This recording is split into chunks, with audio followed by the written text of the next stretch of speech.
สบายขึ้นง่ายอยู่พี่น้องนำบันไดเกินเพิ่นว้ายคือมีฮอตลำโพงไงแท้นี่เอาขึ้นมาไว้นี่ก่อนบ่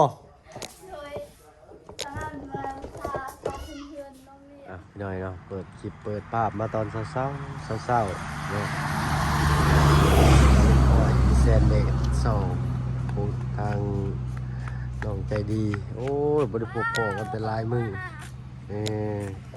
มาแล้วเนาะสบายดีเนาะโอ้เนาะงามคือกูเก่าเนาะมาบัดนี้เนาะว่าแมงขี้ลายแมงขี้ไล่อ้าวคือว่าแมงขี้ไล่บานนี้เนาะว่าแมงขี้ลายเนาะเอาที่ใช้เมย์จะอยู่เพื่อนบอกเป็นอะไรคือจะว่าเป็นยังกันช่วงหนึ่งครับช่วงหนึ่งเป็นยังกันวะช่วงวันหนึ่งเป็นยังกันวะมันเป็นยังเนาะโอเคตัวบริพ่อกันจังมือเลยเนาะจื้อได้อยู่บ่วะน้ำบ่าวคือเก่าอยู่บ่บ่คืออะไรน้ำบ่าวคือจอยลงน้ำบ่าวคือจอยลงว่าซะเนาะอยู่บ้านหาเลาะสิเบ็ดลายพวกเนาะก็เลยจอยใช่ไหมเนาะเอาหยอกน้องเพิ่นพี่อยู่บ้านงุ่มแต่กับรถกับล่างบ่ได้ไปใช้บ่มื้อนี้แม่เจ้าก็ได้ตอนตู้เนาะเรือนงามมาลีนี่กินข้าวเลยบ่ยังบ่ทันได้กินข้าวซ้ำเป็นไงทางผู้ใหญ่เป็นแชทมาลิ้นนำอยู่บ่โดยเว้าจ้ากับเพิ่นดีๆเด้อล่ะเด้อเราเพิ่นก็บอกแต่แนวดีๆแต่ว่าเนาะบ่ต้องตัวเพิ่นเด้อเนาะเพิ่นถามหยังก็บอกเพิ่นรอดเนาะโตละครับไปนี่เจ้ามาถิ่มไว้นี่บ่เอาแล้วเนี่ยโทรศัพท์ให้เนี่ย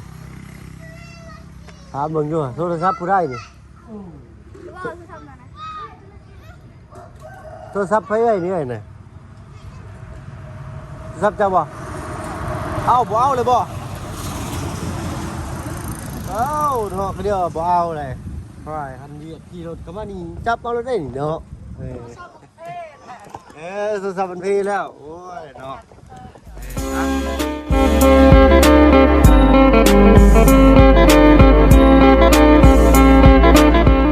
ทายเด้อพี่น้องเด้อเนาะกับทักทายสบายดี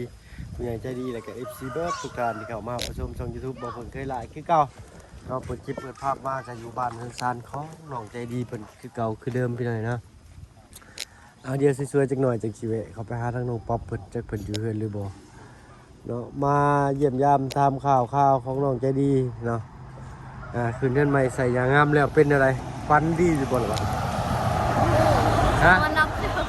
เรารับค่าขนาดใช้ไปพานาบ่าวไปเบิ่งอยู่ยังคือเก่าอยู่บ่เนาะงามหรือว่าสิงามกว่าเก่าฝนตกน้ำไหลอยู่บ่เนาะแดนตอนฝนตกก็น้ำไหลอยู่บ่สบายดีเด้อเด้อเด้อโอ้เป็นสาวขึ้นเนาะเดี๋ยวนี้เนาะโอ้ยิ้มเปื่อยรถลักอะไรเอาพูดแล้วพี่น้อยเนาะอากาศดีแต่เช้าๆพี่น้อยเนาะขออนุญาตกินเพื่อนด้วยเด้อขึ้นสบายขึ้นง่ายอยู่พี่น้องนำบันไดเกินเพิ่นว้ายคือมีฮอตลำโพงไงแท้นี่เอาขึ้นมาไว้นี่ก่อนบ่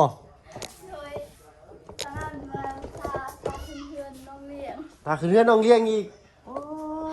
สิบ่นั่นอีกบ่พี่น้อยเนาะอันนี้โตเข่าเรือ2กระสอบครึ่ง150 โลมียังอันนี้ครับเรามีตู้ใส่ก็เลยใส่กล่องโฟมใส่ชิ้นไว้ก็ได้เนาะตัวไซส์เปิดมึงอยู่หล่าของเจ้าเปิดได้บ่นี่แทนเปิดประตูไว้ประตูโป่งเยี่ยมเปิดก็ได้ระบายสิบอกก็สิแล้วก็เว้นกับเปิดประตูโป่งเยี่ยมไว้ก็ได้ให้อากาศมันถ่ายเทมันจะบวบเนาะยังก็เว้นแต่ว่าฝนบ่ตกนะถ้าฝนตกก็แรงขึ้นมาปิดเนาะโอ้โตทางนี้ก็เป็นเหมือนนอนไผล่ะนี่บนนอนของแม่กับน้องเนาะไอ้เป็นบนนอนเจ้าผู้เดียวโอ้ อ้น้องหลอกน้องเลี้ยงอยู่ก็นอนนำก่อนกะให้เรามานอนเลยเด้อเนาะให้น้องเลี้ยงมานอนเป็นหมู่ก็ได้จังหลายคนแน่มีไผในสักคืนมานอนนำนี่ ไม่ไหว บ่มีไผอันนี้มีแต่แม่กับน้องเอาเนาะถ้าว่าน้องเลี้ยงบ่อยากไปนอนโรงงานยันว่าย่านบ่มีหมู่ก็ให้เรามานอนนำเป็นหมู่เนาะ3พุ่นแหละ3น้องเลี้ยงเพิ่นได้เฮือนได้ซ่านพุ่นแหละพี่น้องเนาะสร้างชุดเก่าบ่มากบใหม่ให้น้องเลี้ยงอะนะสร้างชุดเก่าบ่มากบใหม่ให้น้องเลี้ยง โดยหากนมาทุกเช้านี่ โอ้ทางก็มาเมื่อเช้านี่ โดย เพิ่นคิดค่าสร้างเท่าไหร่เด้เนาะ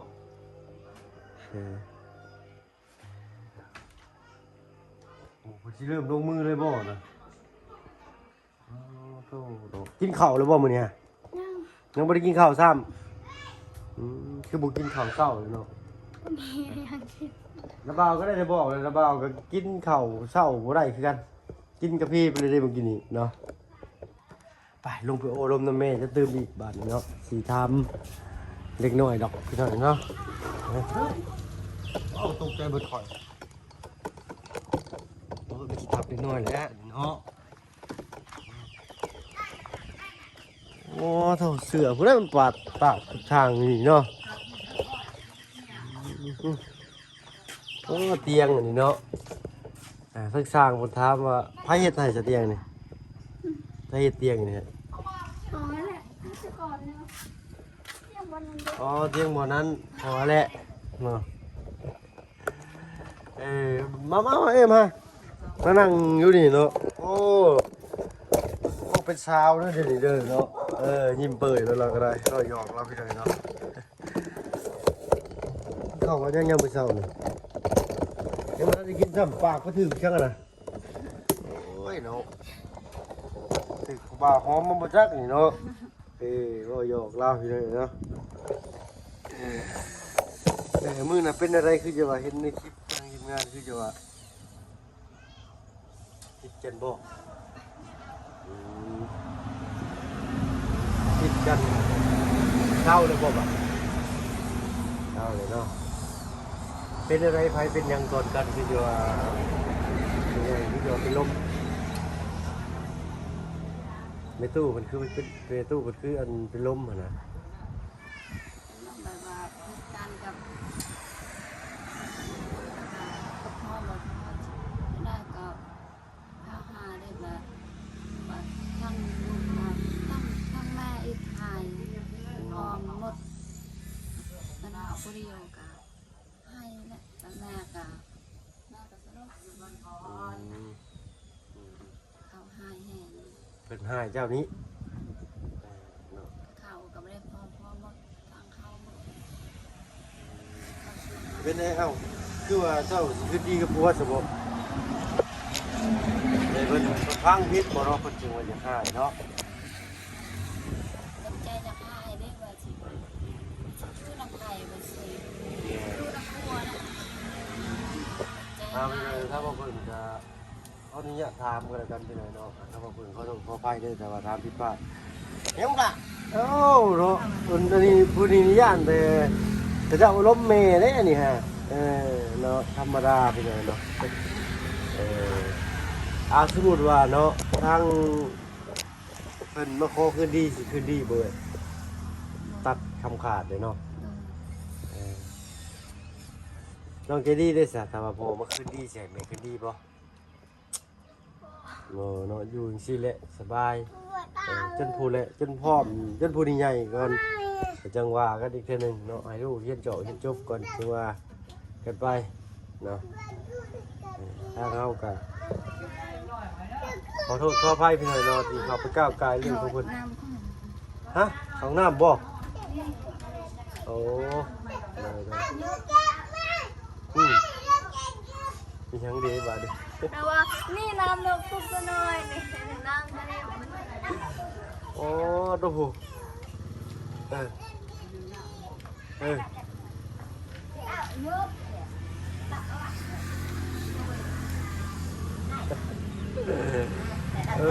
เนาะอันนี้อายุอายุนี่เป้ว่าอย่างหนดจะดี โอ้อายุอีกน้อยเดียว เลย เนาะเอาซาสนเป่ามือละคำวันละนิดเผื่อสันใจอายุติอายุอีกน้อยหนึ่งยังไม่ได้พาลูกกินข้าวบ่เลย เลย จักปีเลยจ้ะ30 ปลายหดบ่ เลย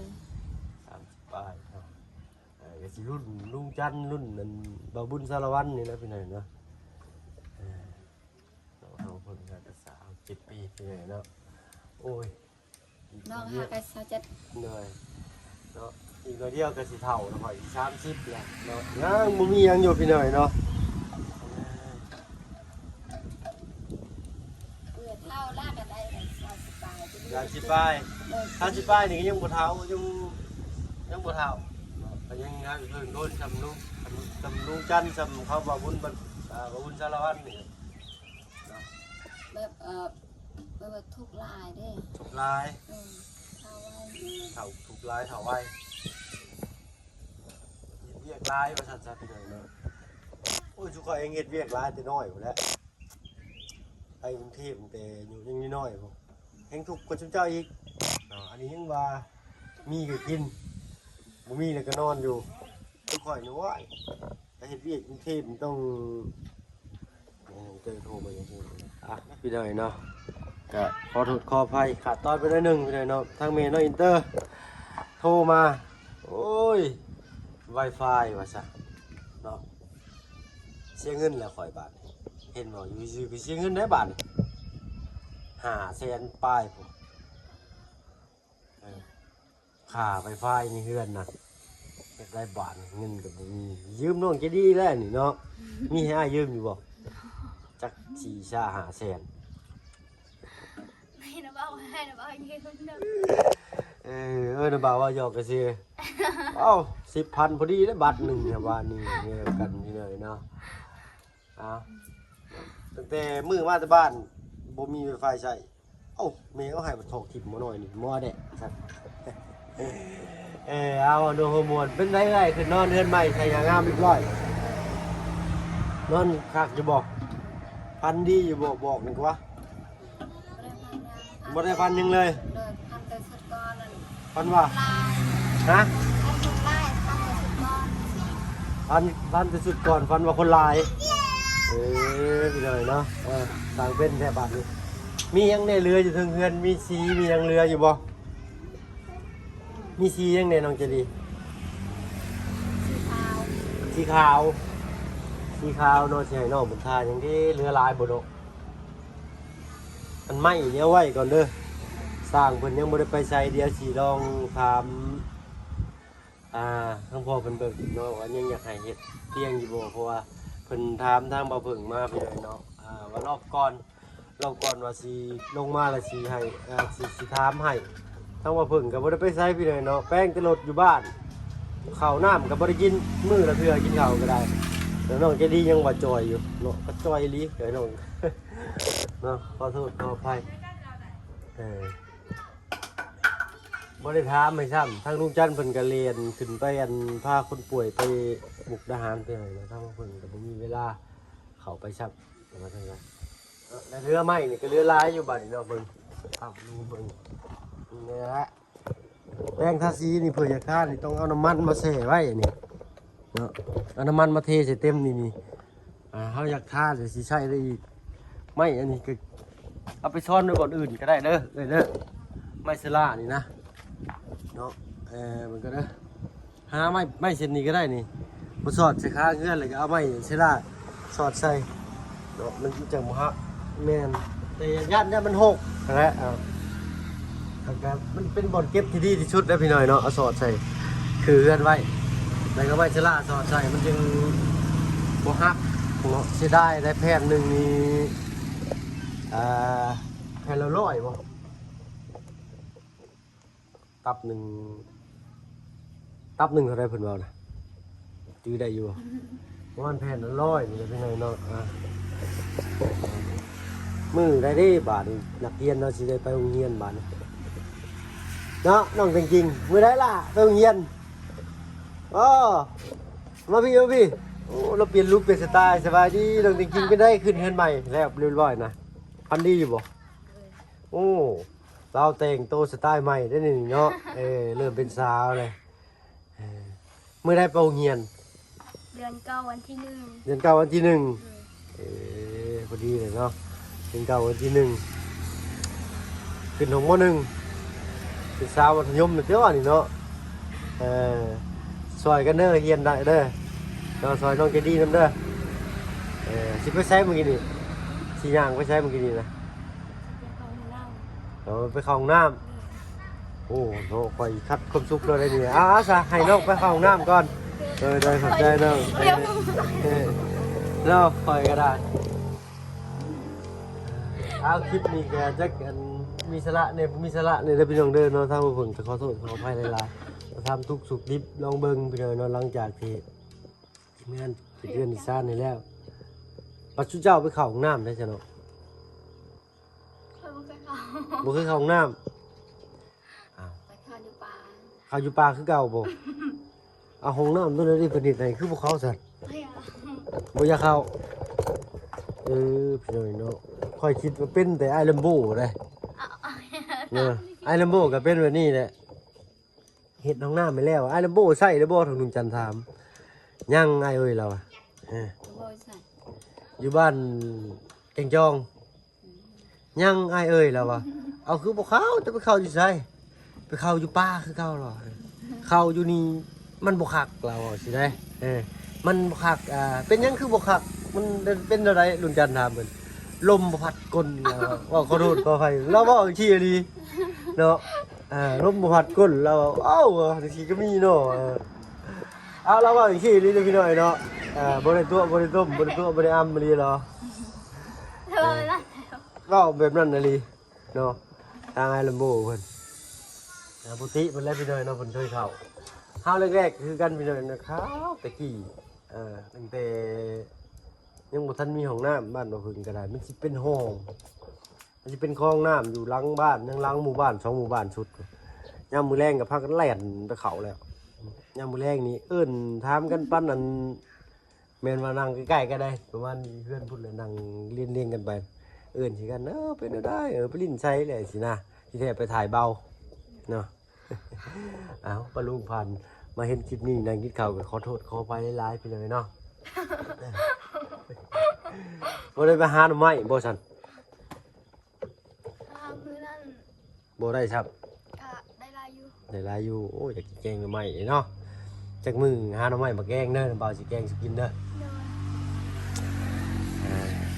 อยากกินหยังบ่อีกจะวันจัก2 3 4 5มื้อกินสุกี้บ่บ่ฮู้เฮ้ยน่ะบ่าวสิซื้อกินเนาะเนาะกินบ่น้องจะดีมักลูกชิ้นหูอยู่เนาะมื้อหน้าเด้อเนาะเอาเดี๋ยวทางเบิ่งสิจัดแจงมึงอีกพี่น้อยเนาะทางคือเก่าคือเดิมแหละพี่น้อยเนาะบ้านน้องน้องจริงๆนี่ก็ชุดหนึงเนาะแม่นบ่บ้านน้องจะดีนี่ก็ชุดหนึงเนาะบ้านน้องจะดีนี่เป็นนางกระปุ่นแล้วก็บ้านนั่นน่ะเป็นทางเบาหญ้าเพิ่นพี่น้อยเนาะแม่นอะไรไปหน่อยเนาะถ้าพอเพิ่งก็ได้อาคมยุงกินซองเดี๋ยวรอบหน้าบ้านน้องเลี้ยงบ้านนี้เด้อเดี๋ยวเราบ่าวไปหาเลาะเบิ่งก่อนมียังกินเนาะเอารุ่นเบิ่งไปหน่อยเนาะมาจะเรื่องห้อนได้นี่พอไปหาหน่อไม้มื้อหน้าส่วนนะบ่าวนี่เด้อนะบ่าวสิเขาไปเลาะหาเบิ่งไม้อีกอันหนึ่งเลยเนาะเห็นนะเอาไปบ้านเฮียกันนี่ก็แล้วกันแล้วดิเนาะเอาเนาะก็อีกครอบครัวหนึ่งพี่เลยนะถือว่าสมบูรณ์แบบเนาะขาดเรือกันมีแต่ห้องน้ำกับห้องครัวแหละห้องครัวเป็นตัวนั้นด้วยเนาะห้องครัวใส่ตัวนั้นใส่เป็นตัวนั้นแทนแต่ว่ามีห้องน้ำมีกระพักเป็นนั่นแหละเนาะอันนี้ยังไม่มีห้องน้ำคือเก่าแล้วมีห้องน้ำน้องจะดีเรากับพวกเขาคือเก่าเนาะแล้วเข้าป่าพวกเอ้าตัวเท่าพึ่งก็ บ่ลายยายห่างก็สิขอตัวลำลาแล้วพี่น้อยเนาะเดี๋ยวพาปาลุง FC ขึ้นไปเลาะเบิ่งบ้านน้องเลี้ยงจักหน่อยก่อนพี่น้อยเนาะสำหรับคลิปนี้ไปแล้วเนาะสบายดีทางน้องเจดีเลยกับทางแม่เข้ามาเพิ่งสิขอตัวลำลาแล้วพี่น้อยเนาะอันนี้บุ่มหูกใช่กันแล้วน้องเจดีเด้ออันนี้นี่มันบ่งาม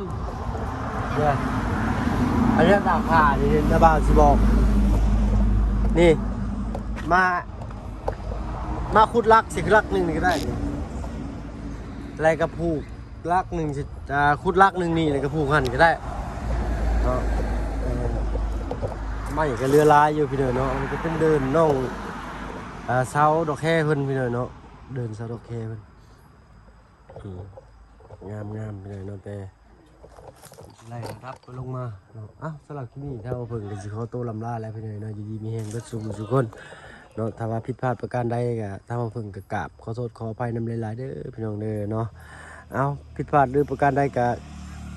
คอมเมนต์ติชมกันเข้ามาพี่น้องเนาะถ้าว่าเพิ่งสิปรับปรุงใหม่เนาะสำหรับคลิปนี้ขอตัวลำลาแล้วพี่น้องเนาะอยู่ดีมีแฮงเบิดสุขทุกคนไปแล้วพี่น้องสบายดีจ้ะ